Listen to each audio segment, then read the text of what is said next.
Hello and welcome to the MAISD Verbal De-escalation Active Listening Video Module 3.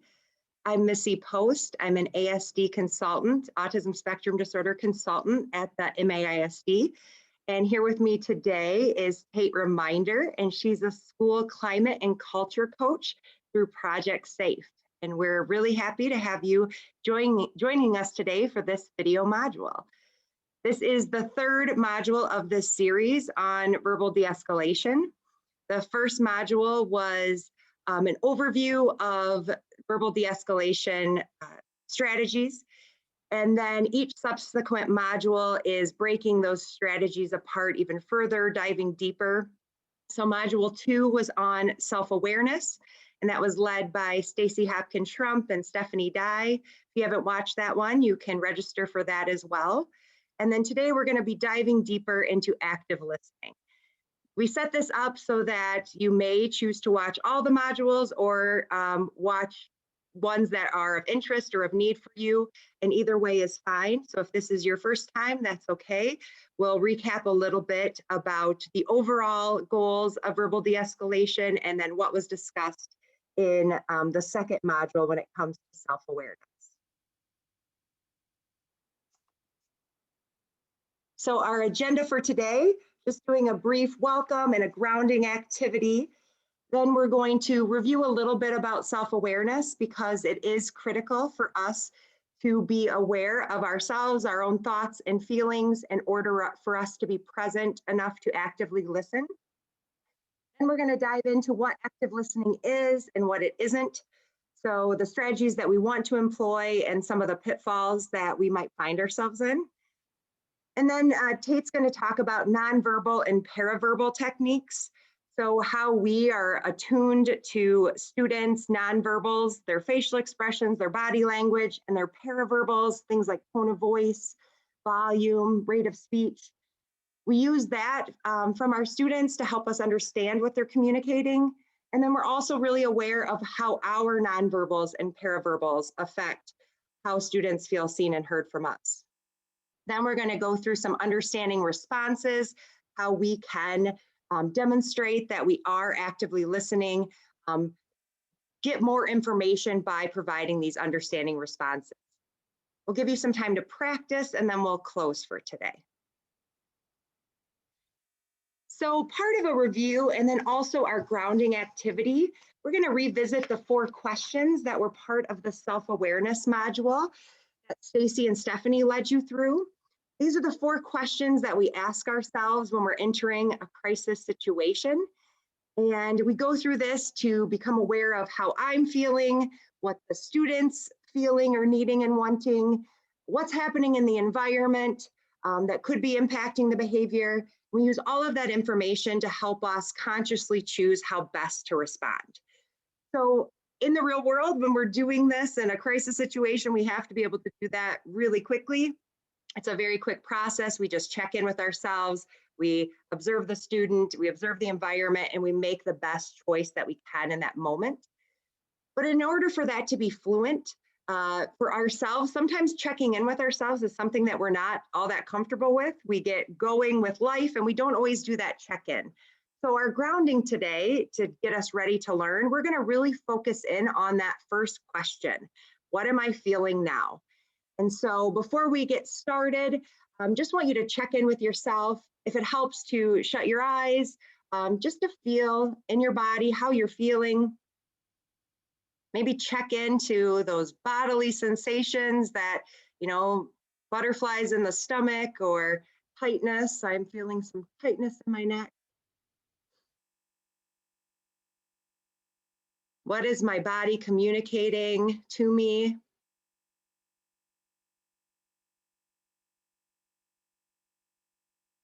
Am I notice any emotions that might be coming up? Some stress, some anger, excitement, whatever that is, just noticing.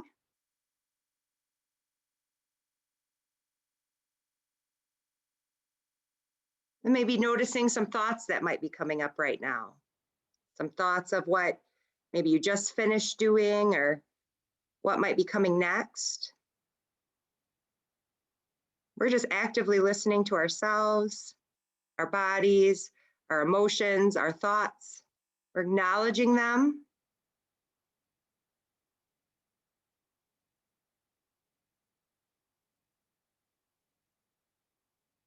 And before we proceed, it might be something that you need to respond to before you can fully engage. So if you need to pause and respond, use the restroom. Tate and I both had to use the restroom right before we recorded. We've listened in, checked in with ourselves, get a drink, those kind of things, to be fully present with us today. And that's just a good practice so that we get comfortable doing those check-ins. Obviously, when you're entering a crisis situation, you can't take that kind of time, but our body gets used to doing that when we really are conscious and have that practice. So we're going to always show you in all of these modules the goals of verbal de-escalation, and the goals are to support environmentally and emotionally to reduce stress and risk. And that's the overarching goal of why we're teaching these verbal de-escalation techniques. And today for active listening, it's predominantly focusing on that emotional support to reduce stress and risk. We're providing that emotional support, that listening ear to help bring down the temperature, to help students calm, and to hopefully de-escalate and reduce the chance of further escalation and further risk behavior. We're also going to always show you the stress model of problem behavior. And this is from TCI, but we use something similar in CPI and maybe something that you're accustomed to. So with this is how behavior escalates to that dotted line at the bottom. That is that baseline state. I want to point out that pre-crisis state at baseline and recovery are the only two points on that curve that are teachable moments. And when we're thinking of active listening, it's really hard for us sometimes as educators not to try to take every moment as a teachable moment. But we're thinking about teaching active listening. We're really thinking oftentimes about that agitation state. There's been some kind of triggering event and the student is slightly agitated. You can see that is not a teachable moment. They are not at baseline.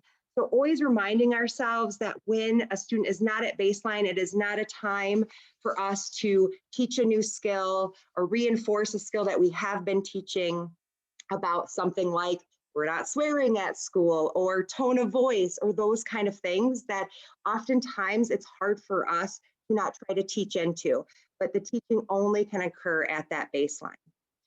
So active listening, we often think about in that agitation state when somebody is first triggered, really utilizing those skills so that they don't progress further up the escalation cycle, right? So if we can get them here at agitation, they can state how they're feeling, they can say it instead of acting out on it. That can really sometimes catch a student before they progress further and bring them back down to a calmer state, which would be our goal, to not have them escalate further, or at least slow that cycle down for them. So active listening is, of course, crucial during this time.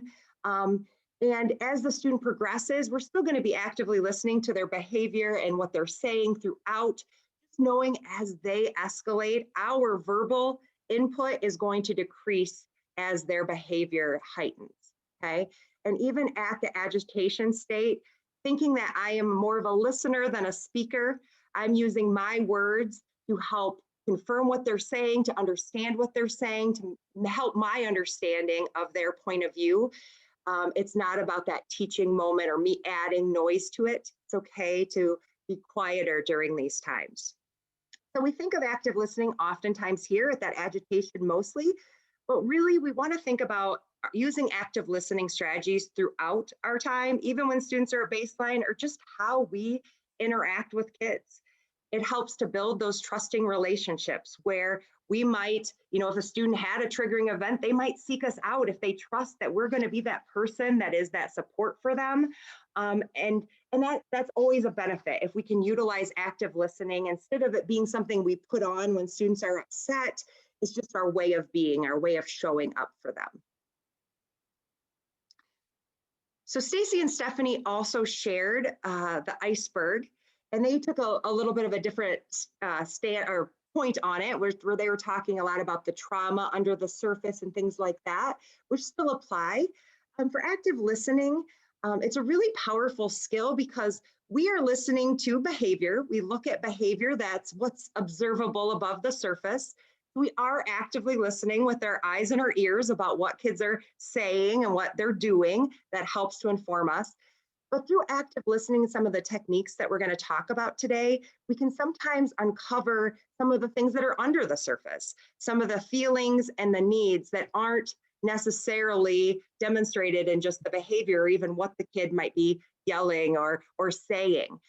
Through some questioning or an open-ended conversation, we can sometimes uncover some of those things.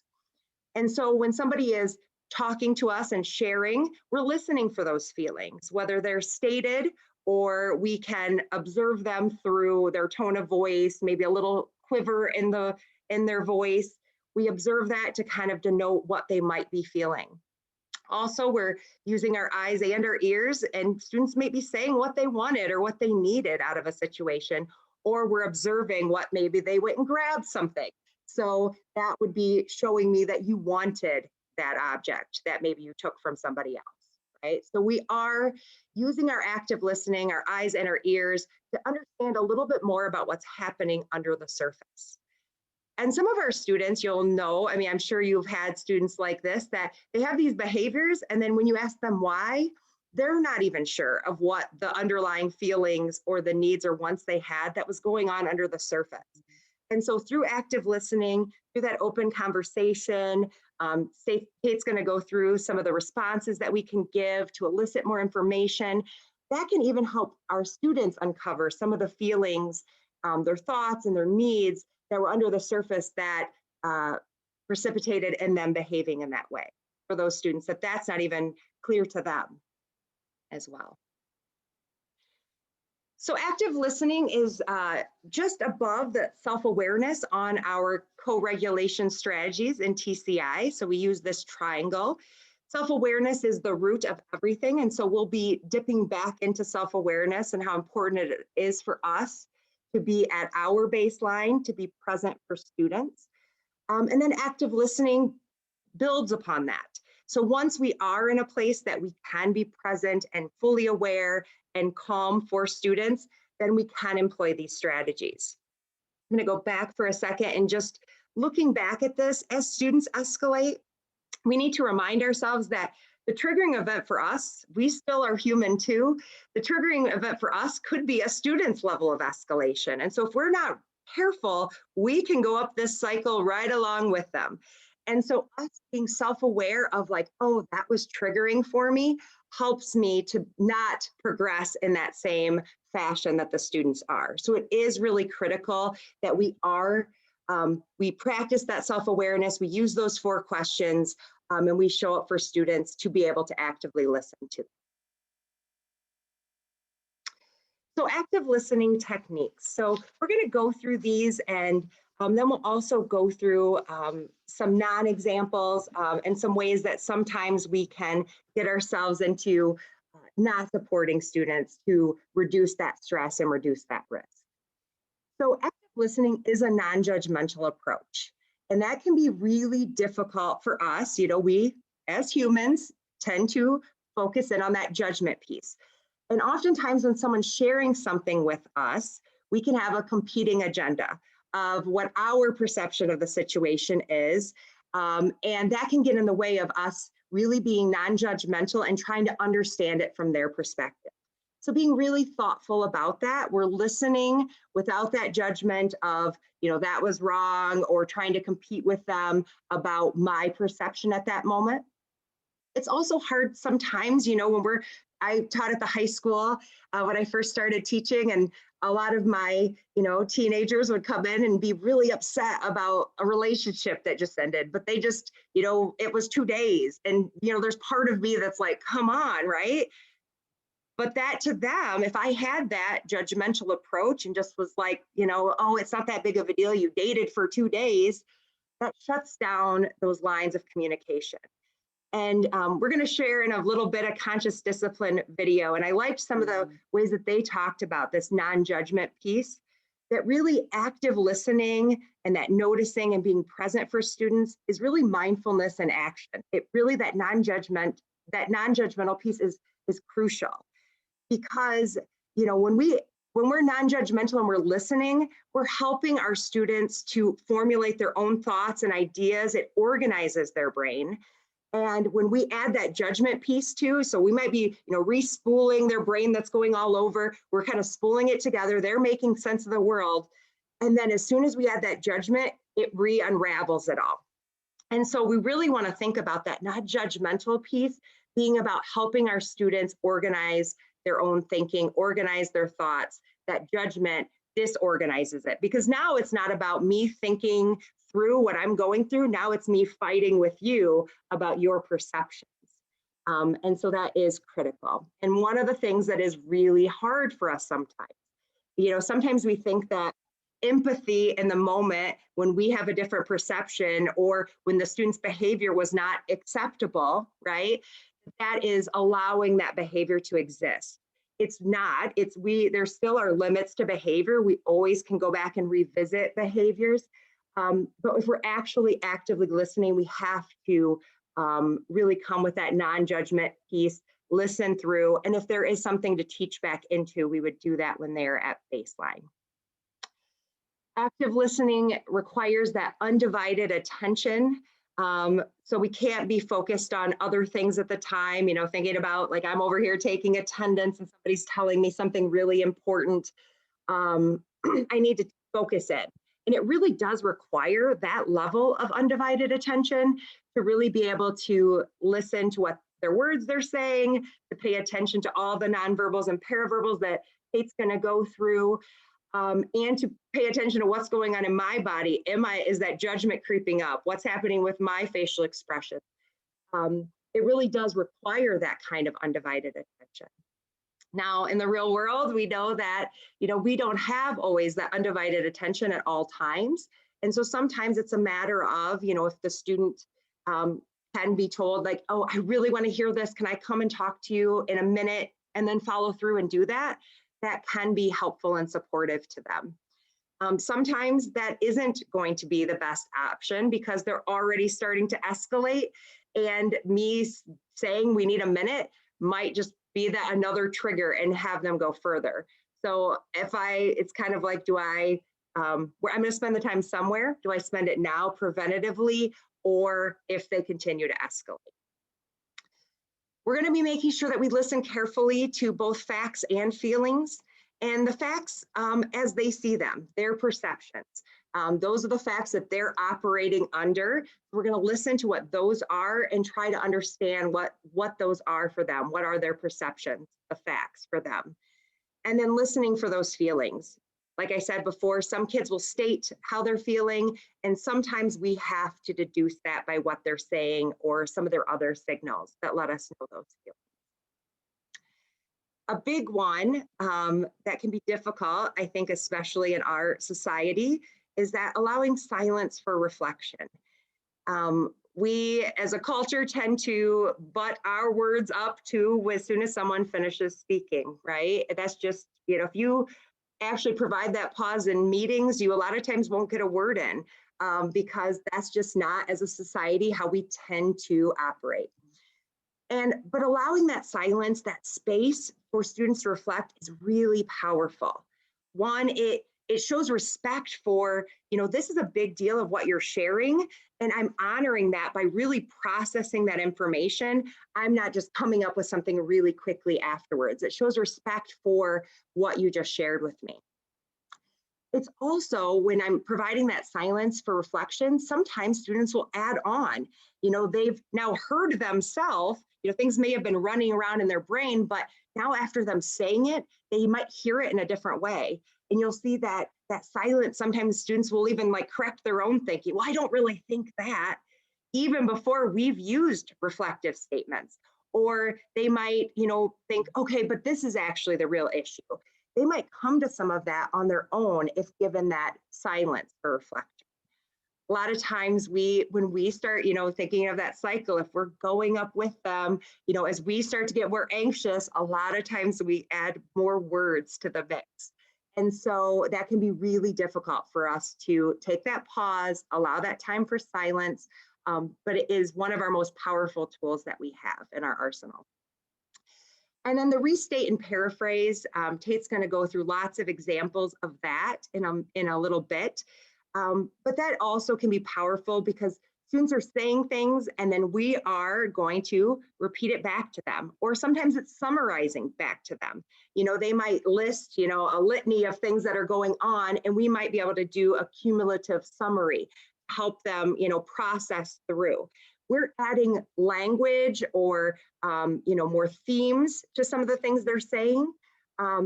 But we're not adding that judgment piece. We're not adding like what we think, yes or no, if that's accurate or not. We're just stating back what they're telling us.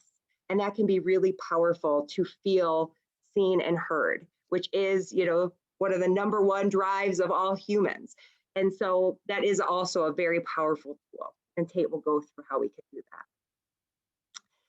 So those are some things that active listening, some of those strategies that we want to use with active listening. And it may seem easy, but there are a lot of things that can get in the way of whether or not we're actually doing that. And one of the things that we talked about a little bit in Module 1 was those power struggles.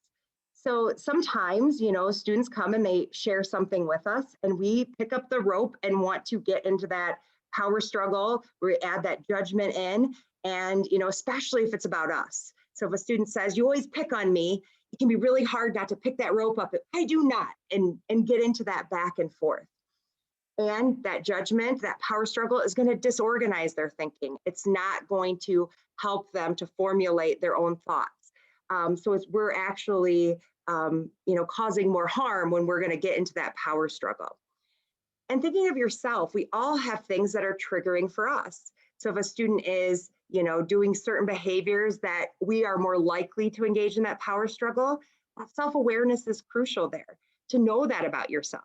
If you're one of those people that a student is sharing something, they're talking to you about something, but they swear during it, is that going to be hard for you to actively listen through that without trying to use that as a teachable moment? Being really aware of those kind of things can help us.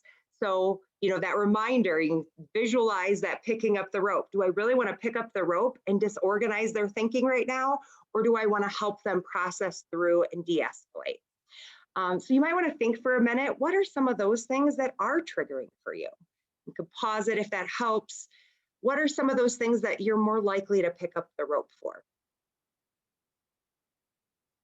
And I know for me, one of those things, with people, that sassy kind of voice when somebody's talking to me and talking disrespectfully, I have to remind myself, like, you're listening now. We can talk about tone of voice at another time. That is a teachable thing, but when it's a teachable moment and not when students are elevated, it's not. Same thing with like something like perspective taking. Yes, we do have to teach our students to take I'm an autism consultant, like that's a big thing that we do, teach students to take the perspective of others. But it isn't at a moment when they are in that agitated state, they're starting to escalate. That's not when we teach things like perspective taking or tone of voice or things like that that might be our triggers.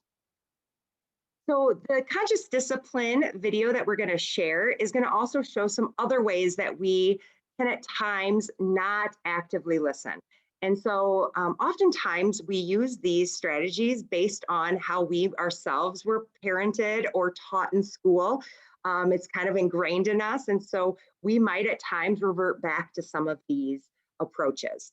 So instead of actively listening, we can employ ignoring, punishing, dismissing or distracting, or saving. And so in this video, you're going to see examples of each of these.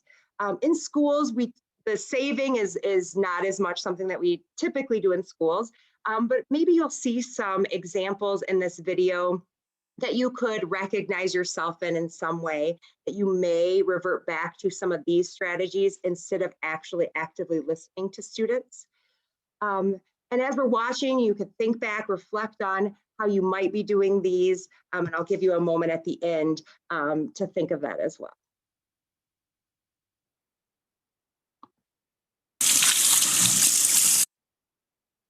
Oops.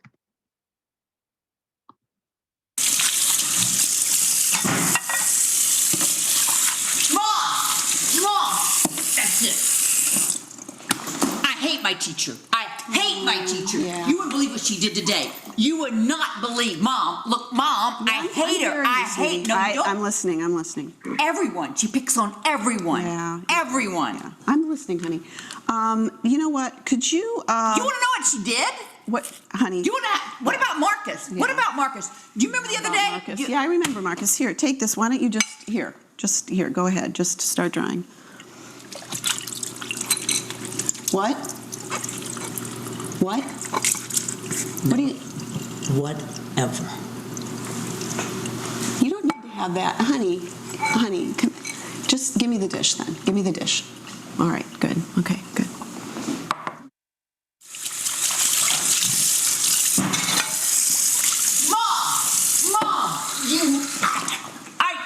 I hate my teacher. You do not come in here this way. You do not come in here yelling at me. What do you think you're doing? You know what happened? Hang that up. Hang that up right now. This is ridiculous. I've had it with your mouth. I have had it with your mouth. But, Mom! You want me to do this again? No. You pick that up. You pick that up right now. You pick this up.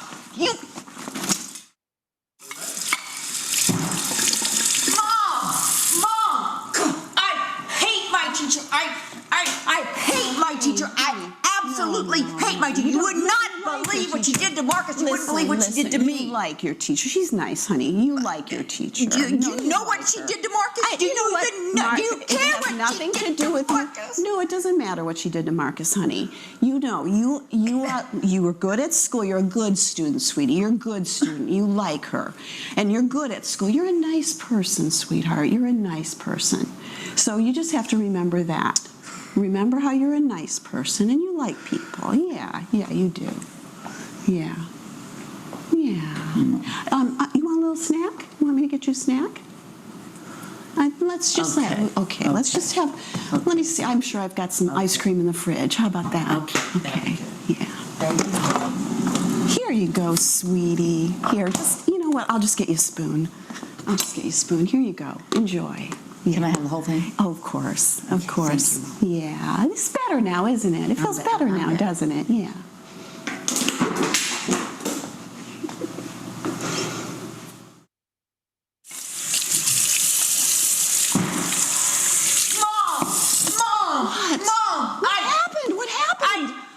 I hate my teacher. What did she do? What did she do? You wouldn't believe what she did. You know what she did to Marcus first? First she went to name on the board, and then she sends him out to the room, and then you know what she did to me? She humiliated me in front of the whole class. She is not getting away with this. She is not going to get away with this. She shouldn't. You know what? I'm calling her right now. You call her? Can you get her? Mom, do something. She was horrible. You know what she said to me? She said, I was stupid. She said, no, I can't wait. She said I was stupid. She said, you know what? We're taking you out of that school. In front of the class. You know what? I'm going to call. We're getting you out of that school, honey. We are going to get you out of that school. We are going to make this better for you. Nobody treats my girl that way. Nobody treats my girl that way. Oh, Mom, thank you. You're welcome. Thank you. I know this. I'm the one that you love. I'm the one that takes care of you. Yes, Mom. Yeah. You're the best. Yeah. You're the best. I am the best. Thank you. And we have a test tomorrow. Oh, I'll help you. I'll help you do it. I'll help you. Well, if I don't have to go, I don't have to do it. Oh, that's right. Okay, thank you. Yeah, we don't even need her.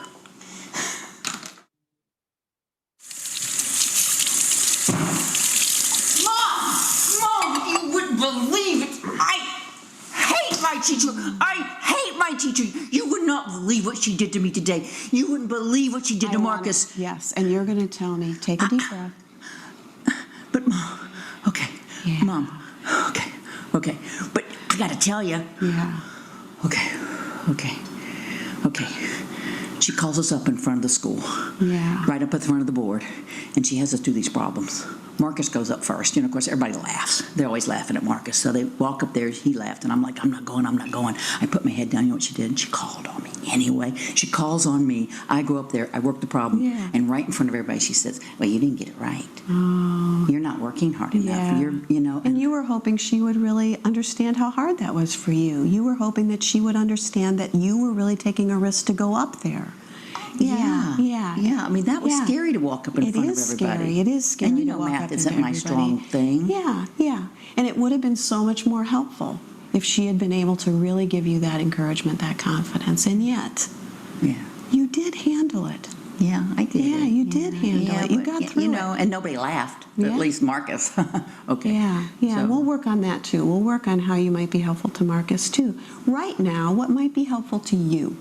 What might be helpful to you right now, and then we'll work on what might be helpful to you the next time she calls on you and you don't know what to do.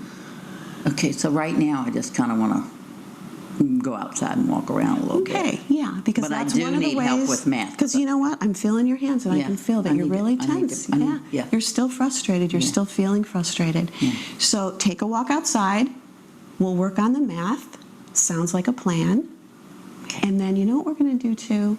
When that moment comes, when you're sitting at your desk, what is it that will help you? We'll find that. Okay. Yeah. All right, I'm going outside. See you, Mom. Yeah. Oh, honey, your pack. Okay, I'll put that. I'm going to drop that over You here. See you a little bit later. As funny as the previous scenes have been, it's a serious problem. We can't do differently unless we know differently, unless we become consciously aware.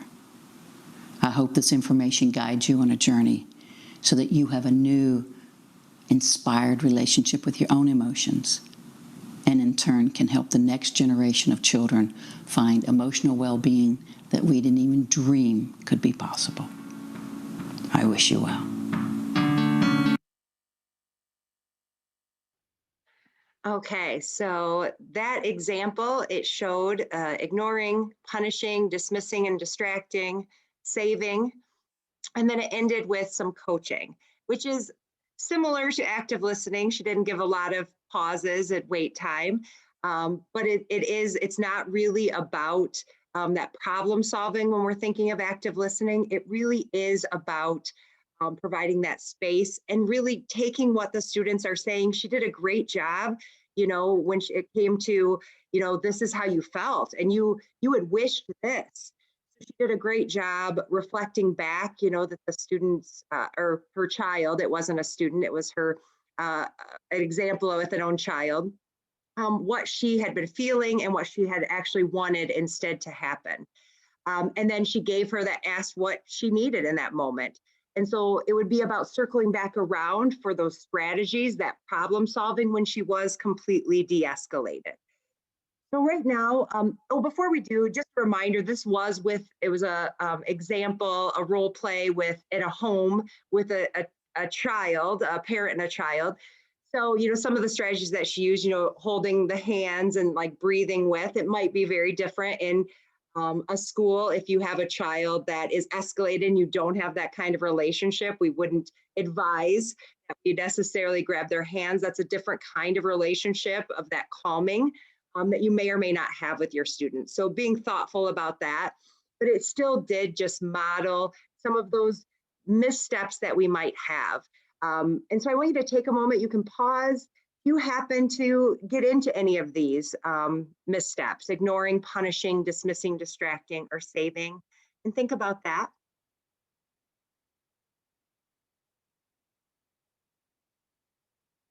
Okay, so hopefully you were able to think about maybe there was one of these that you can get yourself caught in. I know sometimes for me that dismissing and distracting can sometimes, if I divert the problem and offer a snack or divert the problem and just try to get their mind off of it.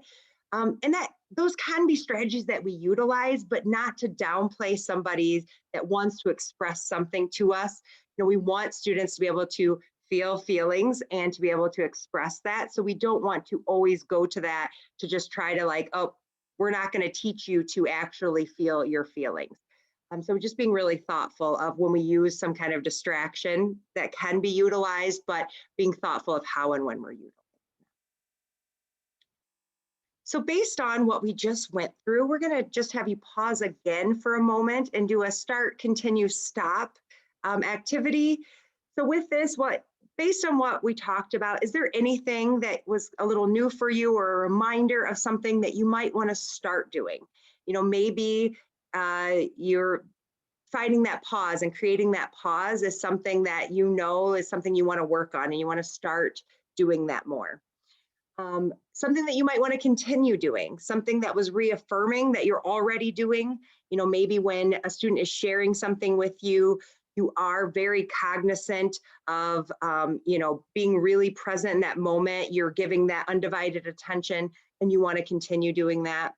And if there's anything that was shared today that you might want to stop doing, maybe there is, you know, some picking up the rope or something else that was shared that, yeah, I do catch myself in that sometimes, and I want to work on stopping that in order to be a more present, active listener. So go ahead and pause the video and think of what you might want to start, continue, or stop doing based on what was shared so far.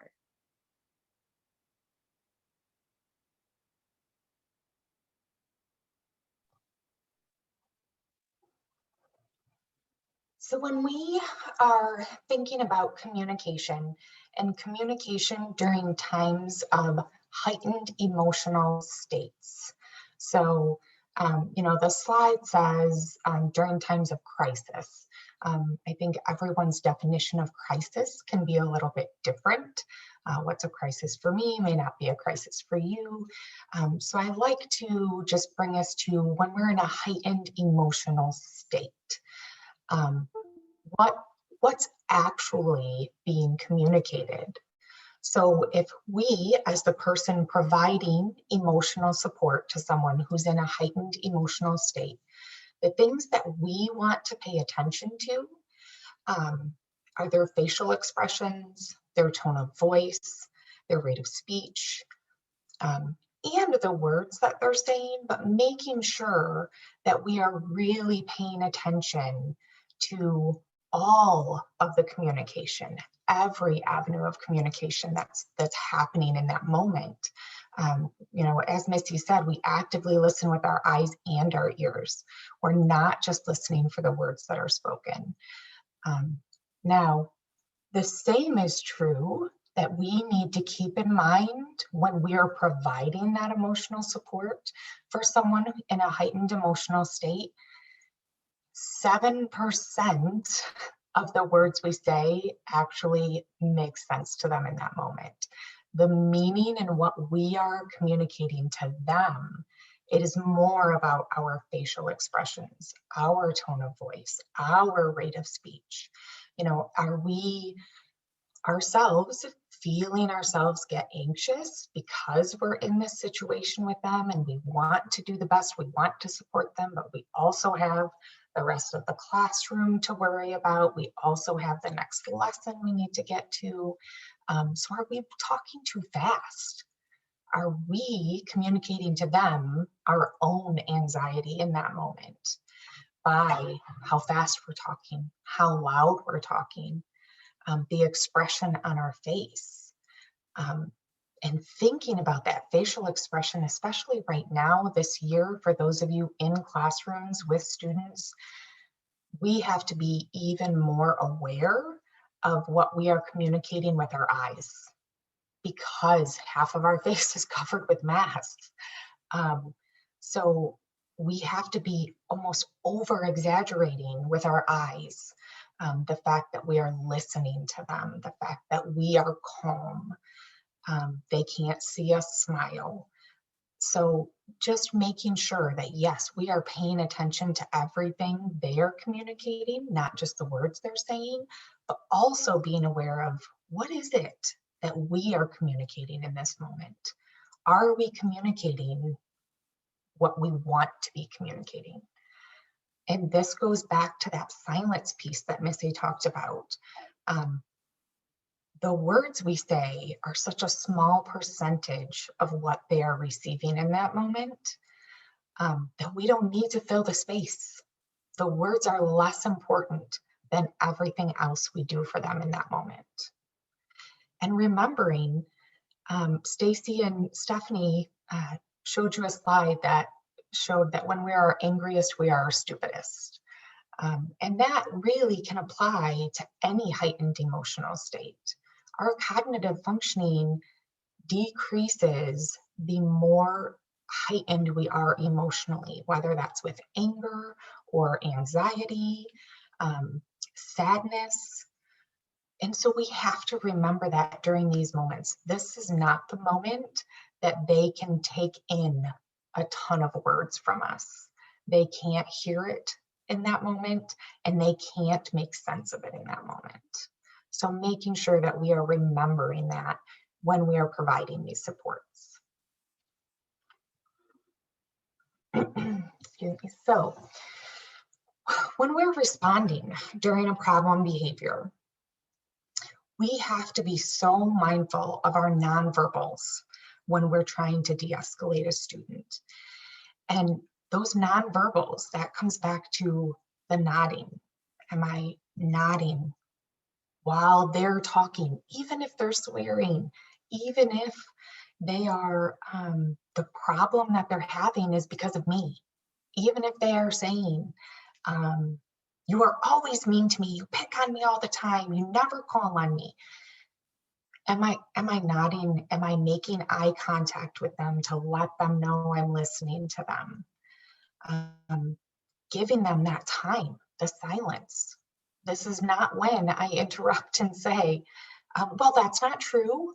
I called on you just a few minutes ago during math.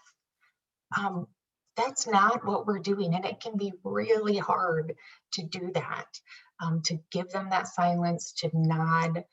But we have to remember that those are the things that are providing the most support in that moment. And when we do start talking about the verbal techniques that we use, we want to remember less is more. We make sure that we're aware of our tone of voice, how fast we're speaking, and use some door openers. Sometimes just saying, while you nod, lets them know, yes, I hear you. Tell me more about that. Or what happened next? Using those open-ended questions as door openers to get that person to talk more, to tell you more. Because remember, what we're really trying to do, we're not trying to solve a problem right now, whichever problem it is. What we're really trying to do is to get what's underneath the behavior. We're really trying to figure out what it is they're feeling and why they're feeling that way. What need is underneath that behavior. So using those open-ended questions and giving them the time to respond to them is giving us more information about what is underneath the behaviors. And then as they share more, we use our understanding responses. So you feel mad when your friends talk about you. So it sounds like you were really upset when Brian called you a name. We're just responding to them, that we hear them, that we are listening, they have our attention, and we really care about how they're feeling in that moment. We are validating their feelings. That doesn't mean we are giving them permission to behave inappropriately when they feel that way. Again, like Missy said, this is not when we teach. We can go back and teach skills about how they might better respond in situations or when they're feeling a certain way, when they're at baseline. But in this moment, we are validating that they feel that way right now. We may not agree that they should feel that way right now, but the point is that they do. That is how they're feeling right now. And they need to know that we hear them. because they need to know we care about them, we hear them, we are going to let them express their feelings, and then that's when we can start to see some of those regulation skills, some of that calming back down to baseline. So when we talk about understanding responsives, we want to use reflective responses. And this, again, it lets the student know that you hear them, that you care about how they're feeling in that moment. So it's really important to reflect back the emotion that the student is expressing and the reason that they identify for feeling that way. So we are communicating to them in that moment that we care about them, we hear them, and that their emotions are valid. You can relate to how they're feeling if possible, but don't make it about you. This is not about us. So this is not a time for me to say, oh, I can tell you're really mad because Susie called you a name. I hate it when people call me names too. Just the other day at the grocery store, somebody called me a name because I parked in a parking spot. And we often do that, right? Because number one, we want to like, look, I have feelings like that too. Look, I have experienced something like that too. This is how I handled it. Because we want them to learn different ways to handle things. We want them to know that we are also human, that they're not alone in feeling that way. And those are all good things to do when the student is at baseline. So when we're having those teachable moments, those are great things to do. In this moment, when a student is heightened emotionally, that this is when we are just reflecting back what they're feeling, why they're feeling that way. And it gives us a really good opportunity to dig a little bit deeper into what really is going on underneath the behavior. Because if we get it wrong, if we identify the wrong emotion or the wrong reason for the emotion, they will likely correct us. They will likely tell us that that's not how they're feeling, or that's not why they're feeling that way. Well, yeah, I'm mad, but I'm mad because now I know I'm going to get in trouble at home, and it's Missy's fault.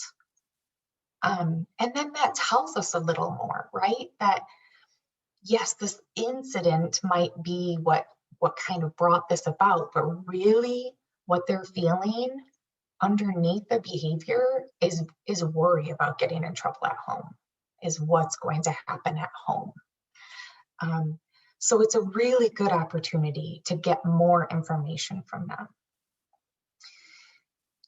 And again, Missy and I have both touched on this a little bit, but we have to be really aware of defensiveness, our own defensiveness, if they bring up us or if they bring up one of our colleagues, and not to downplay their emotions, not to downplay why they're feeling the way they are. You know, for instance, if it was like, I'm mad because I know my mom I'm gonna get grounded tonight. My mom hates me. She doesn't ever, she's always mad at me. This is not the time to say, I'm sure that's not true. Your mom doesn't hate you. I'm sure your mom loves you. For all kinds of reasons. Number one, you don't know. You might not know their mom. But also because then instead of validating how they're feeling, you're doing the opposite. You're downplaying it. You're making it seem like it's silly for them to feel that way. And that's not what we're doing. This is about acknowledging their feelings, figuring out why they're feeling that way, so that they can feel heard and cared for and connected to us and start to come back down to baseline. We don't use this time to problem solve. We aren't trying to fix whatever it is that caused them to be upset. We're letting them be heard, and we might help them fix a problem later after they are at baseline. Then we might problem solve with them and help them figure out a solution.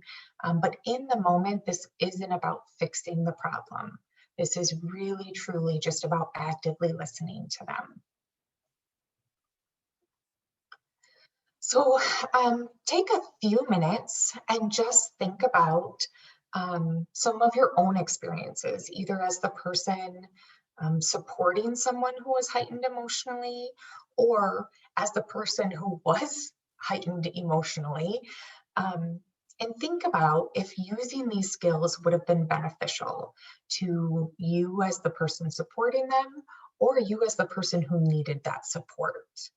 And just reflect on that, and reflect on maybe a time that you did use these skills successfully, and how you can carry that with you as you work to support everyone around you, both your colleagues and the students that you work with. So just take a minute, think about that, reflect on it a little bit, and maybe jot yourself a note of how you might be able to use this moving forward.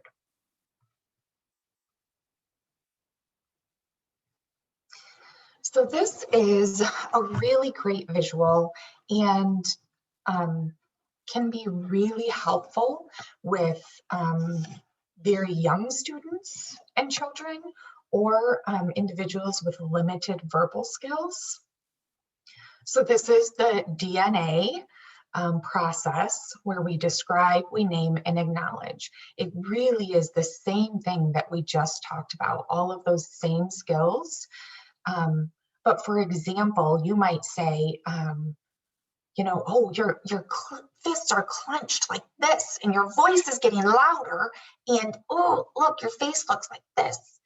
To describe what it is you're seeing for them, what it is they're feeling, you're gonna do that. And then naming it. You seem mad. So your fists are clenched, your voice is getting louder, you seem really mad because you wanted to be the line leader. So just another way to really still do that same validating their feelings, helping them acknowledge their own feelings, and helping them verbalize it if they aren't able to on their own. So next we're going to have you practice. Missy and I will give you an example of this, and we just want you to remember that hearing and listening are two different things. So if I were to close my eyes and Missy were to make a statement, I might be able to figure out what it is she was feeling. But if I am actively listening, that means I'm hearing her with my ears, and I'm also paying attention to her facial expressions, to her body language. I'm going to be much, much more capable of identifying the right feeling. So just remember, hearing and listening are two very different things, and we have to pay attention to everything that is happening.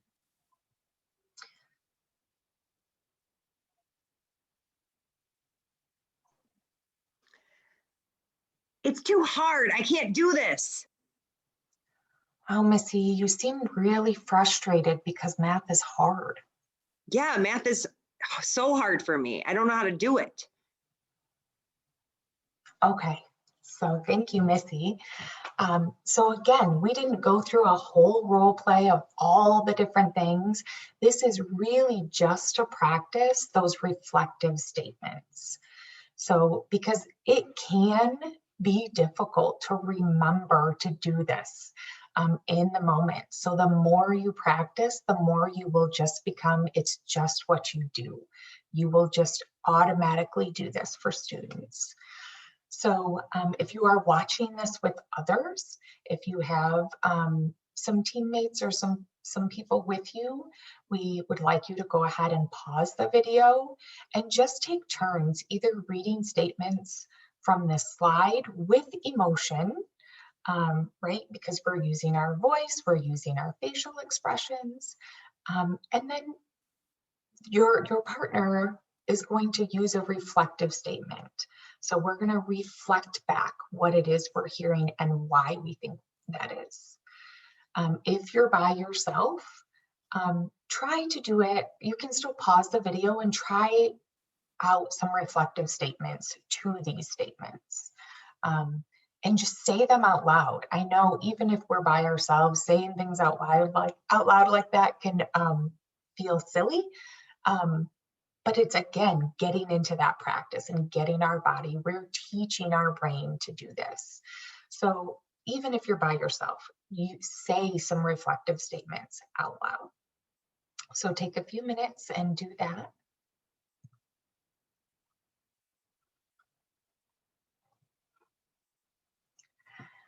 Good. I hope you were able to practice those reflective statements, either with someone else who may have been with you, or even just practicing them on your own. You can always recruit some others to help you practice these later as well. So we hope that this has been beneficial for you, that you have been able to learn some new techniques and really reframe the way that we provide that emotional support to students and other adults when they're heightened emotionally. Again, a lot of this is not new things. It's just reframing the way that we think about it and the way that we support the people that we care about. So feel free to reach out to Missy or myself if you have any questions or you want to dig a little deeper into any of this, if you want us to practice those reflective statements with you. And coming up next, so you should have gotten a questionnaire. That's a Google form you received. So you fill that out and to get your sketches. It also provides us with some really good feedback, so we know that we are making sure to support all of you in the best possible way. So if you have some meaningful feedback for us on what was helpful, what wasn't helpful, what might have been more helpful, we would love to hear that. And then look for Module 4 that will be coming in March, and that will be on behavior support techniques. So thank you so much for watching this. We hope that it was helpful. And again, please feel free to reach out to any of us or Stacy and Stephanie. The four of us are happy and always available to support you. Thank you. Bye-bye.